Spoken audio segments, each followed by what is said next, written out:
Auparavant très proches, il semblerait que Kalash Criminel et Caris aient définitivement coupé les ponts, au point où en plus de supprimer Caris de sa liste d'amis sur Instagram, le Zaïrois sauvage a coupé tout pont qui le reliait au Big Riska. La cause de leur mésentente n'est rien d'autre que le projet SVR. En effet, il semblerait que le projet commun intitulé SVR, qui était censé rassembler le Big Crimi et l'ancien de sa cité, soit ce qui a plutôt provoqué la rupture de ces liens fraternels qui unissaient le chef des Dozos et le patron de la sauvagerie.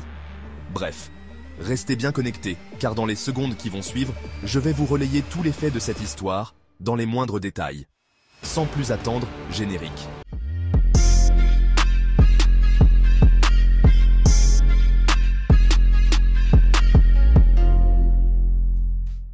Comme vous le savez certainement, s'il y a un artiste qui en public ne se cachait pas d'apporter son soutien à Caris, c'est bel et bien Kalash Criminel.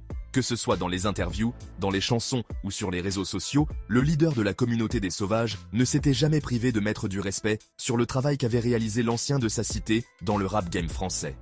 C'est lui le premier qui a fait, je crois, dans la ville, qui a fait disque d'or, c'est lui qui a fait platine en premier, je crois, c'est lui.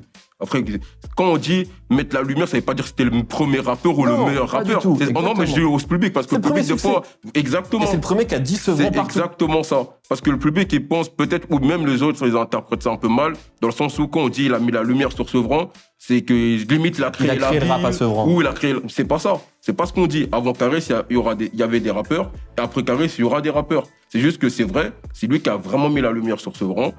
C'est lui, c'est tout. Mais à l'époque, vous étiez c'est un truc que tout le monde le sait, ça. Ouais, mais parfois c'est dur à dire. C'est dur à dire parce qu'on est rappeur et en termes d'ego. Après, moi, je le dis parce que Caris, c'est mon frérot aussi. Mais il y en a, ils ont de l'ego parce qu'ils l'aiment pas, mais c'est la vérité, c'est Caris, wesh. Tout le monde le sait, ça. On peut dire ce qu'on veut, tout le monde le sait, c'est Caris. Tout le monde le sait, oui. D'ailleurs, l'on se rappelle encore du soutien public du Cagoulé Sauvage lors de l'incarcération du Dozo à Fleury-Mérogis en 2018, après la bagarre d'Orly, à l'époque où il était considéré comme blacklisté dans le game. À ce moment-là, alors que l'ensemble des artistes du rap game hésitaient à donner de la force au Big Riska par peur des représailles du Duc, Kalash Criminel était le premier à adresser un message de soutien public à l'endroit du Dozo, suivi de Fianso peu de temps après. Fianso qui, soulignons-le, a lui aussi coupé tous les ponts avec Caris, depuis un bon moment déjà. Mais ça, nous en reparlerons un peu plus loin dans cette vidéo. Tout commence en 2017, après le succès du morceau intitulé Bling Bling, qui réunissait Caris, Kalash Criminel et Fianso. À ce moment-là, une rumeur d'un supposé projet commun entre les trois rappeurs du 93 avait alors commencé à germer dans l'esprit de leurs fanbases respectives au point où des questions à ce sujet ont été posées à Caris lors des interviews de cette époque. Une année et demie plus tard, à l'initiative de Sofiane, le projet 93 Empire voit le jour. Caris étant en incarcéré au moment de la promo, celui-ci avait révélé plus tard dans une interview qu'il faisait partie des instigateurs de ce projet et avait eu plusieurs concertations avec Fianso pour l'organisation de la dite compile. Et pourtant, après la sortie du projet, une situation étrange a été constatée. Caris et Fianso ont pris leur distance et ne se calculent plus jusqu'à ce jour. Sur Instagram, parmi les 1086 comptes que suit Fianso, le compte de Zongo le Dozo a été retiré et bloqué de cette liste d'amis. Jusqu'à ce jour, la cause exacte de cet éloignement entre Caris et Fianso n'a pas encore été dévoilée publiquement. Mais le timing de cette situation intervenue quelque temps après la sortie de la compile du 9-3 laisse à supposer que cette rupture intentionnelle soit liée à une mésentente de près ou de loin au projet 83 Empire. Mais quoi qu'il en soit, Caris et Fianso ne sont plus amis et ont coupé tous les ponts amicaux et professionnels qui les reliaient. Bref. En 2021, Caris contacte Kalash Criminel pour une collaboration dans son album intitulé 270. En effet, depuis Arrêt du cœur et Catmatic sorti en 2016, les deux rappeurs sevranais n'avaient plus mis à la disposition du public un featuring à deux. Hormis le morceau Bling Bling avec Fianso en 2017, dont les couplets de chacun des MC ont été écrits et enregistrés séparément, chacun dans son coin. Bref. Au lieu donc d'accepter le feat, Kalash Criminel fit plutôt une proposition alléchante à Riska qui va tout de suite accepter. Que de faire un featuring sur le projet 270, un album en commun pourrait avoir un meilleur impact auprès de leur fanbase. On en avait déjà pensé, on y avait pensé il y a longtemps, même à l'époque de Arrêt du cœur. Là, quand je l'avais appelé pour mon album de 7-0, après lui, il m'a dit hey, vas-y, on fait un projet à deux. Bah, parce que ça faisait longtemps, on n'avait pas fait de feat. De fou. Et du coup, il fallait marquer le coup avec un projet direct au lieu de balancer un feat pour balancer. Ça s'est fait rapidement. Ouais. C'était une décision stratégique qui semblait bien pensée. Cependant, Ce qui aurait pu être une collaboration égalitaire va, comme vous le verrez à la suite de cette vidéo, se transformer en un conflit de gestion. Bref, après un moment de concertation, les deux tombèrent donc d'accord et entrèrent en studio en mai 2021. 2 mois plus tard, tous les morceaux du projet ont été enregistrés et l'album a été bouclé. On a commencé au mois de mai, on a fini au mois de septembre. Hein. Ah ouais. Fin mai, hein. Fin mai, début juin, on a fini au mois de septembre. Le lancement de l'album SVR a été accompagné d'une large promo, avec de nombreuses interviews et performances scéniques. Il faut préciser que la majorité des frais pour la promotion a été payée par le label OG Records de Caris, producteur du dit projet. Soulignons aussi que leurs espérances en termes de vente n'ont pas eu le retour escompté malgré une première semaine de vente salutaire. Avec plus de 13 200 exemplaires écoulés en première semaine, il a fallu attendre plus de 2 ans d'exploitation pour voir leur album commun atteindre les 50 000 ventes et décrocher de ce fait le disque d'or. Peu de temps avant la certification disque d'or de leur projet commun, les mésententes ont rapidement surgi quant aux revenus qui ont été versés.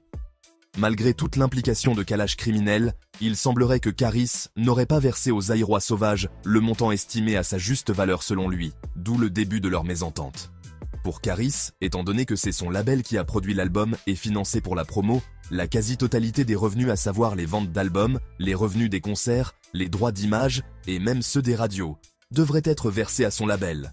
Ce qui n'a pas été accepté par Kalash Criminel, qui en fin de compte s'est senti trahi par l'ancien de sa cité. Et malgré les interventions des amis et proches qu'ils ont en commun, la situation n'a pas changé, et le Big Riska est resté campé sur sa décision. Se sentant trahi, Kalash Criminel a décidé de rayer définitivement Caris de ses connaissances et de ne plus jamais traiter une quelconque affaire avec lui. C'est donc dans ce sens qu'il a supprimé le chef des Dozo de sa liste d'amis et a tourné la page de cette affaire. Sur Instagram, le patron de la sauvagerie a supprimé Caris de sa liste d'amis. Plus de soutien, plus de partage de succès. Kalash Criminel n'a même pas daigné donner un peu de force sur ses réseaux sociaux lors de la célébration finale des 10 ans de l'album Or Noir de Caris à Paris La Défense, le 11 janvier dernier. Pas de post, pas de message, rien. Un silence qui dit tout. Cette dernière action a marqué le point de non-retour. Kalash Crimi ne veut plus avoir de contact avec Caris. D'ailleurs, la date du 19 mai 2024 marque la dernière fois où Kalash Criminel a interagi publiquement avec Caris sur les réseaux sociaux. Depuis ce jour, le silence est total. Kalash Criminel a même ignoré la certification de disque d'or de leur album SVR sur ses réseaux, contrairement au Dozo, qui a fait un post à ce sujet, sans identifier le compte du rappeur cagoulé. Ce manque d'interaction a été perçu comme un message clair. Ce n'est pas simplement un problème d'argent ou de business, mais une question de loyauté, de principe et de respect. Et lorsque ces 3 éléments sont trahis, il est parfois impossible de revenir en arrière. Bref, une histoire qui est passée inaperçue au sein du rap game français, mais qui montre pourtant à quel point les liens dans le rap game peuvent être fragiles. Une simple mésentente sur la gestion d'un projet peut transformer 2 amis très proches en ennemis. Aujourd'hui, les 2 plus grands soutiens publics de Caris, à savoir Kalash Crimi et Fianso peu avant, ont pris leur distance vis-à-vis du Dozo, et nul ne saura avec tous les détails le point de basculement de cet éloignement. Et vous, que pensez-vous de toute cette histoire? Dites-le moi dans les commentaires, et moi comme à l'accoutumée, je me ferai un plaisir de le lire.